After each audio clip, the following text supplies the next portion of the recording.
লেন্দুব দর্জি সিকিমে দেশবেচুয়া নামে অধিক পরিচিত। কাজিনী এলিসা মারিয়া হচ্ছে লেন্দুব দর্জির স্ত্রী, যিনি পূর্বে এলিসা মারিয়া ল্যাংফোর্ড রে নামে পরিচিত এক বেলজীয় অভিজাত পরিবারের বিধবা ছিলেন। তিনি ছিলেন স্কটিশ রক্তের। এছাড়াও তিনি এডিনবরা বিশ্ববিদ্যালয়ে আইনশাস্ত্রে অধ্যয়ন করেন। তিনি বৌদ্ধ ধর্ম গ্রহণ করে সংঘরক্ষিতা নাম গ্রহণ করেন। 1920-এর দিকে তিনি বার্মায় ছিলেন। তার নাতনির মতানুসারে তার আসল নাম সম্ভবত এথেল মাউথ শিররান ছিল।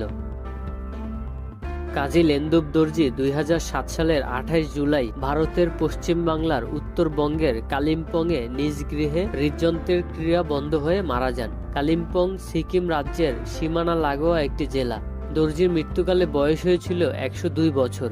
যদিও দর্জি হৃদযন্ত্রের ক্রিয়া বন্ধ হয়ে মারা যান, কিন্তু তিনি কয়েক বছর ধরে যকৃতের সমস্যায় ভুগেছেন। 2007 সালের 3 আগস্ট সিকিমের রুম